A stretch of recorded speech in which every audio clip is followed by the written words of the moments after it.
What this woman found is the exact reason why you need to always lock your doors.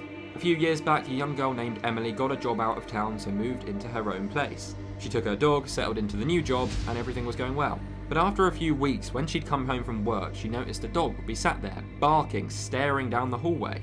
But she thought, well, he's just happy that I'm home and barking, not a big deal. And she'd later realised that is not what he was doing.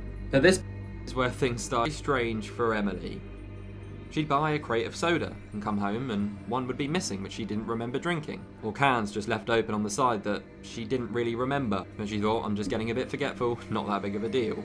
It most definitely was. But then, in the middle of the night, she'd start to hear scuttering and almost like footsteps around the house. But it was a fairly old house. She thought it could have been rats or floorboards or whatever, but this carried on for a very long time. And with food and drinks randomly going missing, she decided to put a camera on her front door and inside the house.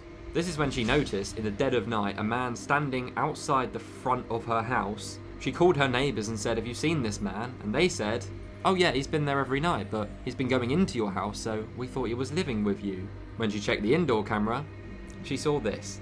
At this point, she knew something pretty bad was going on, so ran out into the neighbour's house and called the police. At this point, she also saw the man running out of the house, fully hooded, into the dead of night, never to be seen again. When the police turned up, they went into the attic in her house, which she hadn't ever been in, because she didn't even know it was there. Up there was a makeshift bed on the floor, and it was filthy, covered with sweet wrappers, crisp packets, soda cans, and it turns out this guy had been living up here for the last 8 months.